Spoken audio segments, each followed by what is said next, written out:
All right, next section. All right, here we go. All right, I wanted to say after this, I will be having quiz number 1 at the bottom. It will be dealing with the whole idea of what is art, technology of art, principles of design, and this next part, perspective and composition. After that, take the quiz. Look on the syllabus for the turn-in date. Do not miss the turn-in date. Want to make sure that you get your grades properly in. You get 2 tries. I'll give you 2 tries. You should be able to get these in 1, to be honest. If you've been watching the videos, listening, they're straightforward, okay? So this should be a quick video, and then you get to take your quiz. Alright, so let's go into this. Alright, perspective and composition. This is all about how do you arrange to make it interesting. Alright, the other one was about the form and the design. Alright, this is going to be about the overall square format and setting it up. So let's look at the first image, and this is not the artist that we're talking about. The first image right here has 2 separate images I chose.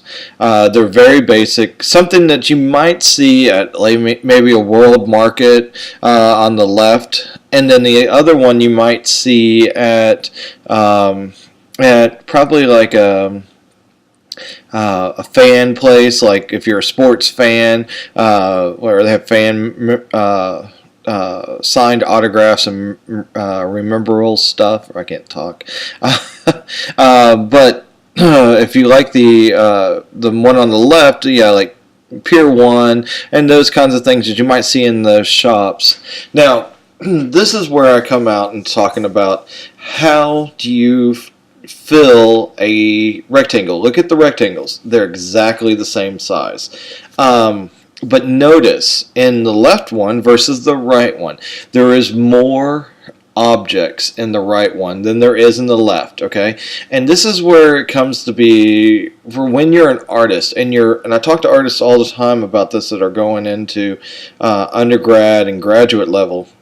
When you make an art piece, a lot of times people will make an art piece and they'll fill it up, all right? But then when it comes to their next art piece, they don't fill it up as much because the first art piece cost a lot more. And this is where it comes into play where, you know, when you're making just one art piece, it's fine how much you spend. But when you're a beginning artist, money is everything because you don't want to spend too much money and then make the piece cost too much, and then the chances of you not selling it, well, then you're kind of like, well, I did this wonderful thing, but now I can't make any money on it. So I talk to students a lot about this. Because it's important on a business side, okay? So for you business majors, you probably will get this 100%. Now, the image you see on the left, if you notice, okay, it has a horizon line. That's where in the distance you see that line going across the page about 50%. That's called your horizon line, and that's important to know, your horizon line. Every piece that has to do with design generally has some sense of a horizon line, unless it's an abstract art, okay? Abstraction, there is no rules for form and function, okay? Now, and even surrealists even use an abstraction to embellish that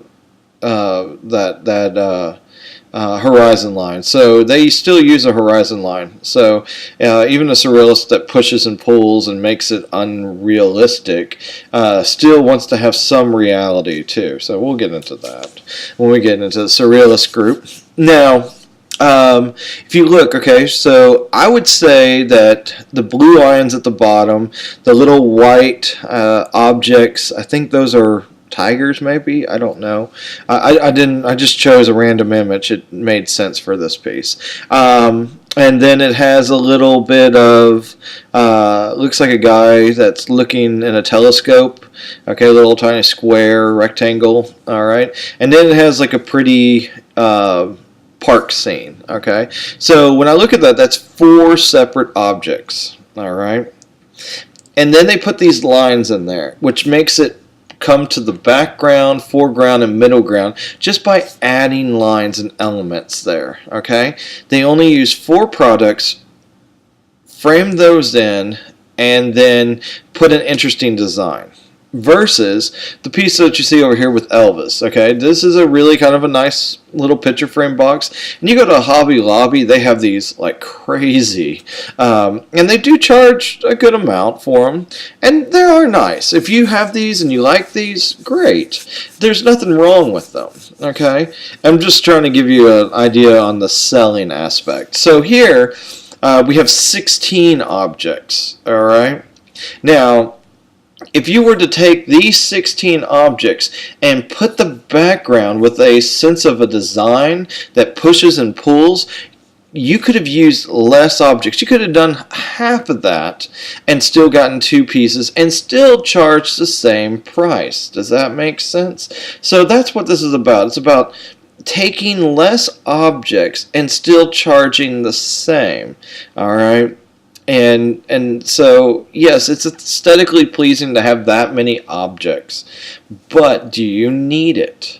All right, and so I see this more and more coming into play when I look at antique stores, and as the pieces inside of it get more and more valuable, they tend not to put so many pieces in, or they'll do what we call a reproduction of it, and it's not the original, so to them the cost is still less. You see that a lot with knockoffs. All right, but but mostly it's all about placement. The design is about the placement, and that's the composition. So if you watch those shows like Tattoo Ink Masters, where you hear the person saying, "Well, I like your drawing, but your composition's off, or your placement's not right." Well, that's what they're talking about. They put it on the body and it looks fine. It's not facing the right direction. It doesn't flow with his arm or something like that. That's what they're talking about. And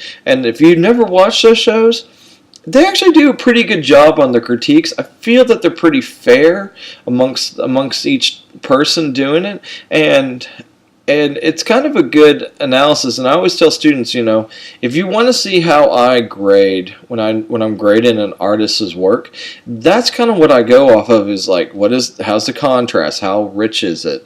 How it doesn't need to be rich? Is their drawing quality subtle? And I find these kind of rules that works between each person. And so if you like those kinds of shows, you might really like art classes. Some art teachers are real rigid, some are real laid back. And some are just straight laced and as perfect as it gets. So you got to find the right teacher for you if you're a beginning art student. Not every teacher is good for a beginning teacher. All right, or is good for a beginning student, not teacher. So. Alright, so let's get into this artist, okay? And he really focuses on composition, alright? And that's why I'm choosing him. And if you get the book, Living with Art, the one I recommend in the syllabus, you can use it, okay? But just to let you know, they only focus one paragraph on Joseph Cornell, alright? Joseph Cornell, he's during a time when artists, especially painters, are treated like gods at this point. Jackson Pollock is in the same era as Joseph Cornell. Now, Jackson Pollock does these gigantic masculine paintings, all right? And Joseph Cornell does these little tiny cigar box shape installations, and he uses typically birds in a lot of his imagery. He does use human anatomy photographs, and sometimes kind of like a magic illusion in his box as well. But his birds are what most people have known him for. Now, so let's go into the first one that I have here. Okay, so the bird series. Again, okay, this is exactly just like those two pictures I showed you a minute ago. When you look at the background, see the lines and the bird on the left?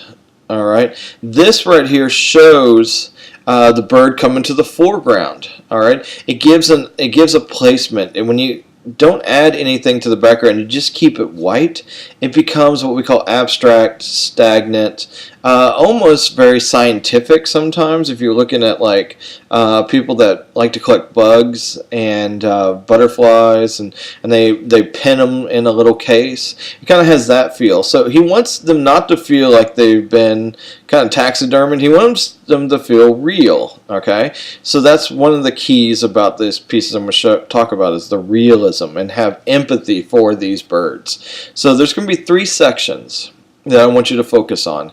We're going to talk about what we call as division of space.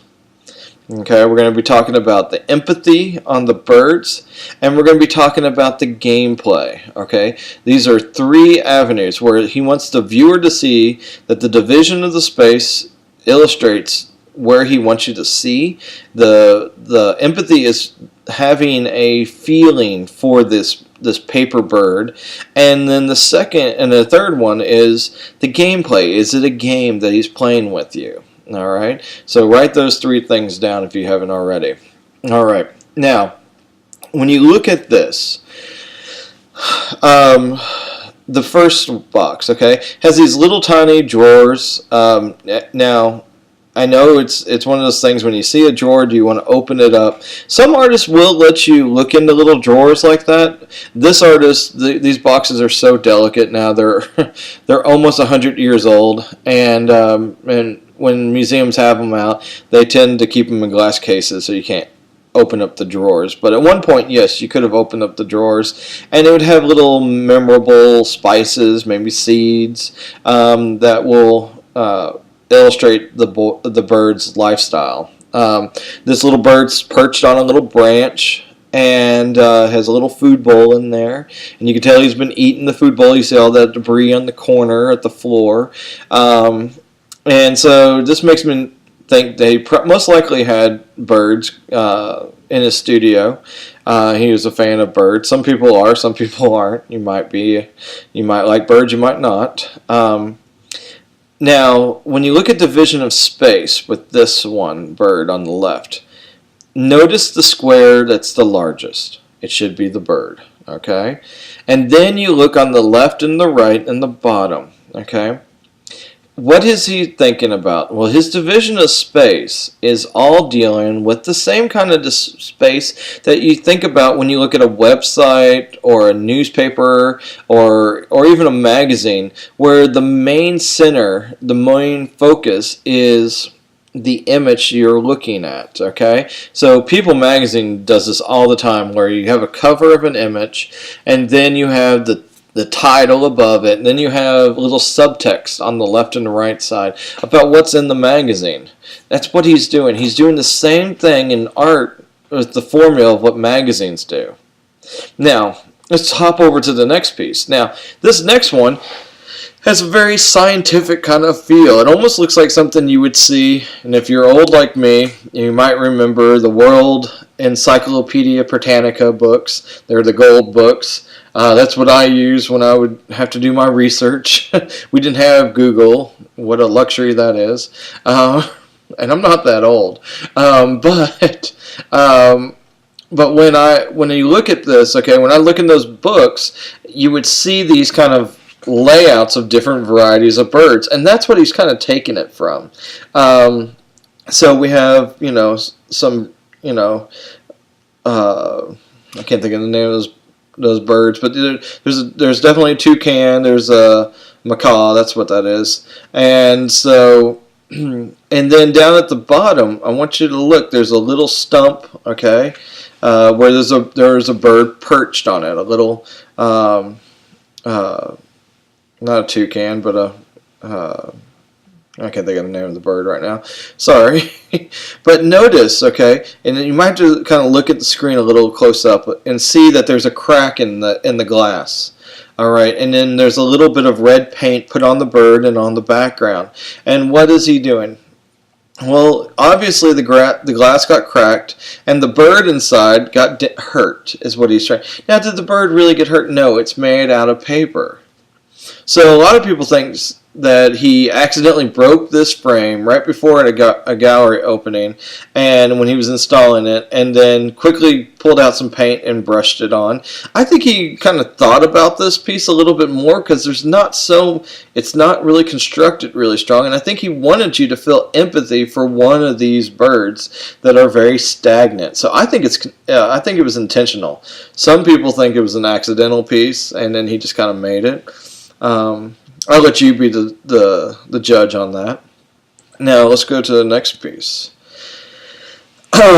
Next piece here. This is the gameplay I'm talking about. So we've talked about a little bit about division of space. We talked about the empathy for the bird. Now here's the gameplay. He wants the viewer to look at these little holes. And now when you think of a circle and a bird's head popping out, what comes to mind?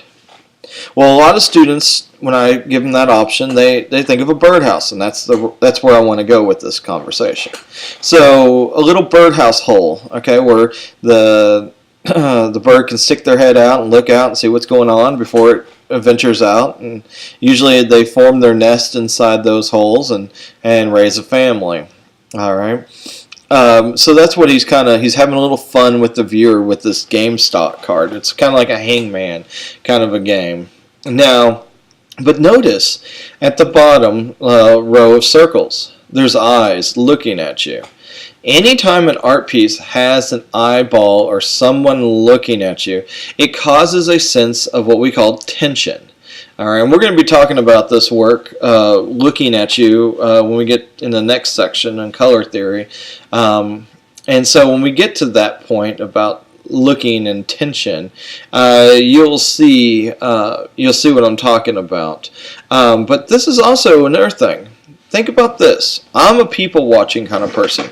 I like to watch people and just normal life, doing normal things, like going to a restaurant. I like looking at the couples next to me and playing a game sometimes with myself, thinking, I wonder if this is their first date. I wonder if they've been together 30 years and they're sitting across from each other. And I wonder if people play that game with us, my wife and I, when we sit at a table. Like I said, we've been together 20 years. So, but then I also thought about this. He's thinking about, when you look at this art, do you understand it? Do you get it? Now, I always get a couple of views. Now, like I said in the last video, I worked at a museum for a little while when I was in college. And I was one of the guys that were saying, please don't touch the art. Please don't touch the art. Walk around. Please don't touch the art. And so when I'd walk around, I'd also look at people, and there's a couple varieties of people I would see on a regular basis.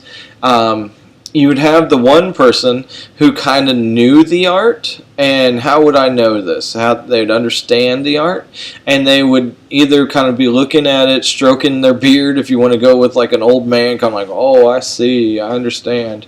Or what I consider the other view is that they would do a lot of head nodding, like, yes, I get it, I understand. Then you'd get the other viewer who looked at the art, but didn't understand it, and they'd look at the card next to every art piece. So they look at an art piece, go to the card. Look at the art piece, go to the card. Now, if you're one of those people, that's great.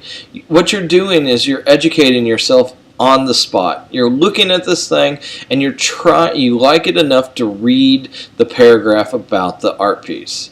And that's great. If you're one of those people, keep doing that, okay? It doesn't matter if people don't, if they know it right off the bat and you don't. Then I get what I considered the confused look, where they're constantly shrugging their shoulders, shaking their head no, and they're looking at the art like, I don't get this. I don't know why this is in the museum. Okay, and those kinds of people, as an instructor, as I'm looking at them, I feel like an obligation to help them understand, and so it's important that if you get something, you see someone confused or your friend's confused, just give them a little, hey, what this is about is X, Y, Z, and you kind of tell them. But what he's also kind of depicting in those eyes is, as you're looking at this art, is someone watching you, okay? And so it's kind of one of those things when I watch people and I look at them, you get that look where you look at them and then immediately someone looks at you and you turn your eyes away. It's an impulsive thing, like, uh-oh, they caught me looking. But a lot of times, depending on the personality of the person that's looking, if they're looking, I don't turn my head. If they look at me and they catch me, and I'm always like, hi, how you doing? I'm a very comfortable person to talk to. So usually if it's something, and if they ask me, like, what are you looking at, I'd be like, well, I was just curious, do you get the piece, especially in a museum? And if they say, yeah, I get it, I'm like, great. And if they say, no, I don't get it, I don't feel intimidated not to tell them what it's about. And I tell a lot of people, this is my own opinion. And that's one thing about art. I've done a lot of research, so I am a little knowledgeable, more than the average bear. But it might be, it might help that person like the piece more. And you're going to hear me tell stories where I do this in museums, and it does make a difference, okay, on the artist or the viewer about the artist, okay. Now, let's go to the bird over here next to the gameplay piece. All right. Now, this cockatiel is sitting inside this kitchen. All right. Now, in the kitchen, he has a nice open window. So, again, look at the visual space. Your eyes should have gone directly to the bird because of what you see there. Now, if you look at the little, there's a little tiny oven at the bottom, and there's an apple and a little knife set on the right on the shelf, and the bird's perched up on the shelf. And so what is this trying to show you? Well, he's making it feel like it's alive. Like this is his kitchen, and he can cut up the apple if he wants to eat the apple. But then there's all these things in the background, these little faces of clocks. Okay? Now, if you look on the left, there's this row of nothing but clocks. Again, the clocks are important in this piece, and he's trying to show you that, okay, by using the division of space. It's not the most important, but it is important nonetheless. The bird's the most important piece. So what is he showing you these clocks for?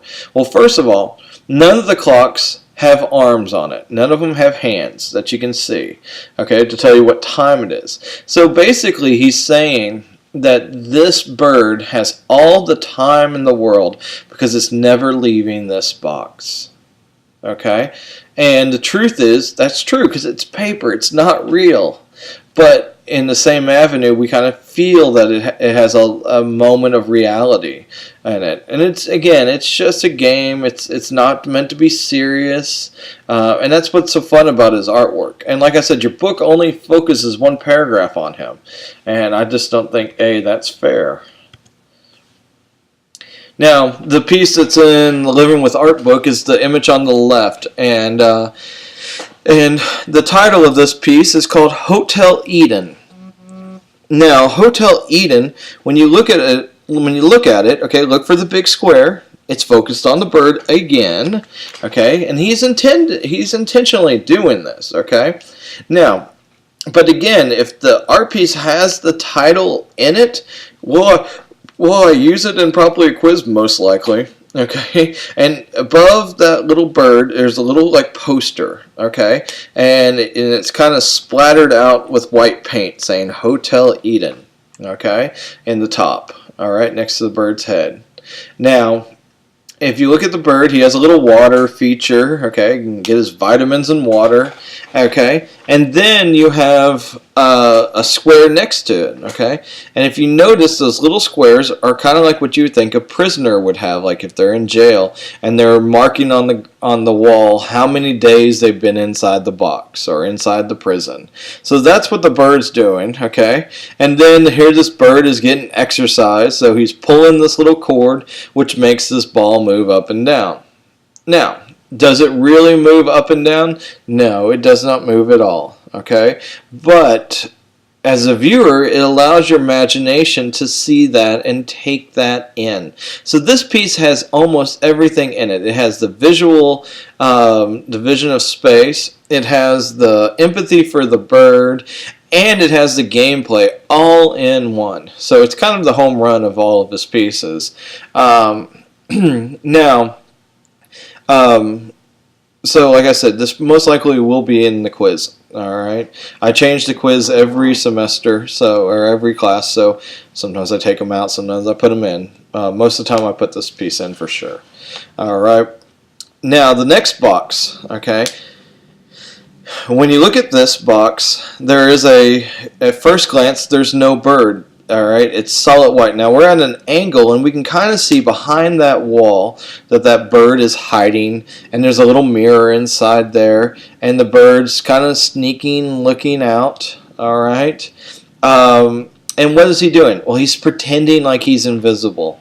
Okay, and if you notice, on the outside of the box is a little trap door so he can get out. Now, I always tell this little light story. When I was watching people, and this Joseph Cornell had a show at the Dallas Museum, and I was a gallery guard, and so I'm watching the people, and there's this guy that came in. Give you a visual of what he looked like. Imagine Larry the Cable Guy. Okay, kind of a big burly guy wearing. He had sleeves, but for this story, we'll say he doesn't have any sleeves like Larry the Cable Guy. And him and his wife were walking around the museum, and he's very country. And I was kind of happy. I'm always happy to see people like that have never probably been in the museum experiencing this. And so he's looking at the pieces, and he's telling his wife, being kind of jokingly throughout every piece, "Oh, look, the bird has a little trap door. I wonder if he gets out in the middle of the night and flies around the gallery."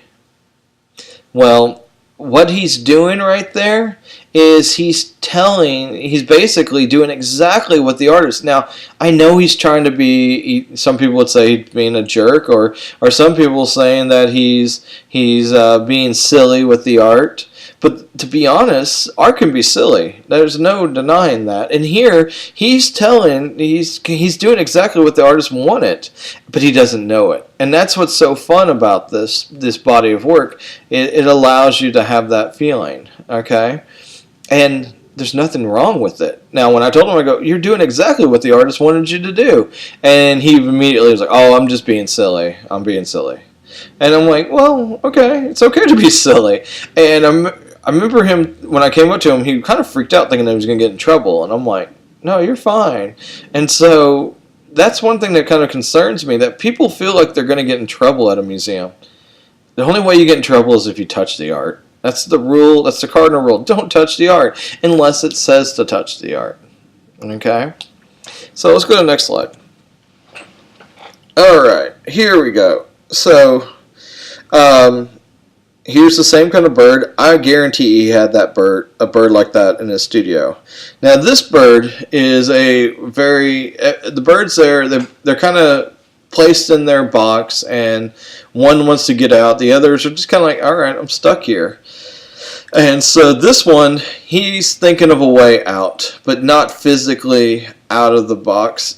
He's thinking of it spiritually, okay? This is a very suicidal box, okay? Everything in this box can kill a bird, and if not, the matches on the left will burn it down, okay? Cork is the most toxic thing for a bird. It expands in their belly, and so he's getting ready to eat a cork piece. Aspirin, which is another thing in his little bowl. Tylenol, if they eat Tylenol, that can kill them as well. And so here he's trying to choose how, and then he's also tying a noose as well. So this bird is going to go no matter what. Okay, and so he's playing with that idea of hurting himself, which is kind of, you feel for that bird. It's like when anybody ever has those kinds of thoughts or notions, that's tough. It's tough to watch somebody go through that, and hopefully they get the help that they need so they don't hurt themselves or hurt others. All right, and so here he's trying to play on that empathy, that you feel something for this bird, like, please don't hurt yourself. Okay, so it's just a little interesting on that. Now, on this bird over on the right, it has a little bit of the gameplay, but the bird is kind of stagnant, has a little window, and it's more abstract. But what is he trying to tell you? What's the most important thing? There's no division of space in this box, if you notice. There is a little bit if you consider the background, all right? But the background is probably the most important part of this. He's talking about a biennial, okay, that happened in France, and he did not agree with it. So he put the article down, and he kind of highlighted portions of what he was not happy with. And so he expects the bird to defecate on it, is what it's really about, because that's what you use to line a bird's cage, is typically newspapers. And so is what he's trying to get out of this piece for you to look at. Okay, so his photos and his arrangements of photos. All right, so here we go. This one on the left is an interesting piece. I kind of like the idea behind this. We do not know who the lady is in the center. She's obviously the most important part of the piece. We believe he was never married, so we believe that this is his girlfriend. All right. Now, the square above that, all right, is a New York timeline, kind of like a skyline of little portions of the Empire State Building. And then you look over on the left, and there's the top pictures of a kind of like a Cocker Spaniel dog. Then it's a picture of him. Then next to it, again, it's the lady again. And then the Cocker Spaniel. And so, again, this is, I don't know what the Cocker Spaniel has to do. Maybe she had a dog. Maybe he had a dog. And somehow that was the key fact that connected them together. And so it's an interesting box. To me, this one's a very personal box that probably was never meant to be in a museum, but somehow made it into a museum. I think it was a gift to her that ended up being something of popularity. Again, it also has the gameplay that you see there. The next piece is... this is an Italian princess. This is a famous piece during the Rococo period. I will not be covering the Rococo. If you love the Rococo, I do teach other classes that have a little bit of the Rococo in my art history class. I'm not a big fan of that period. It's actually really boring, in my opinion. I just skip right over it between the Impressionist section. You'll see. I'll talk lightly about it, but I won't get into it. But the Rococo period basically was talking about the elitists, the richest, the princesses, and the kings and queens, and it's based loosely off the Renaissance time period. And what is he doing? Well, he's taking this Italian princess, and he's taking this famous painting, and he's cropping it up, and almost playing like it's a puzzle game where you move the pieces to make the puzzle. You know what the image is because of the one image in the center, but the left and right is the little puzzle pieces of game where it can be rotated into the spot to make it feel right. And then at the bottom, to play with the Italian side of him, he puts an Italian game called bocce, which is where you take a ball, and it's kind of like horseshoes, or if you play, what is it? I think it's cornhole. It's kind of the same idea. but it's done with a ball and sand. And so here he's got a bocce ball kind of set up with the rings down there, and that's an Italian game.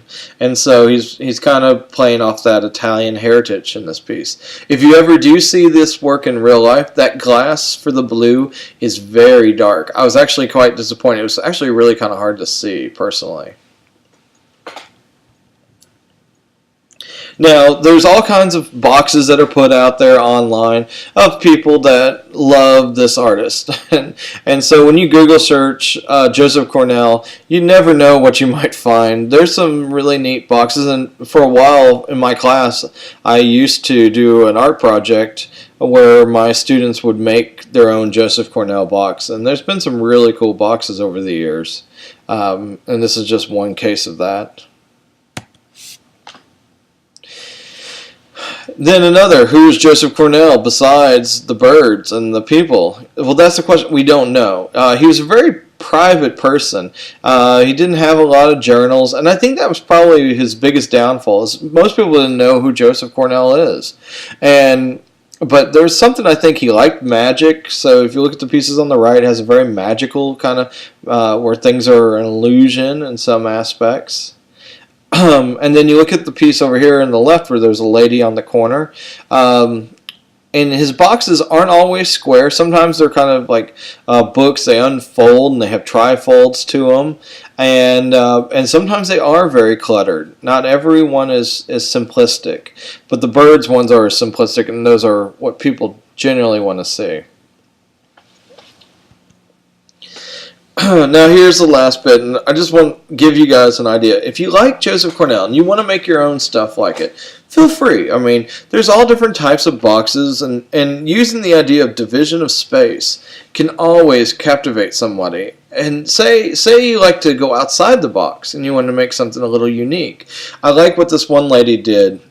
She put down closer the hat, or bigger the hat, the closer to God. I love that little line. And then she decorated the hat with some glitter and put a love note behind it. And it's a very kind of a sweet little box. And there's nothing wrong with this. This is kind of neat. And then over on the right, you have this little house where it's kind of set up with a lot of little objects. Now, my wife's grandmother, she does stuff with this, with these.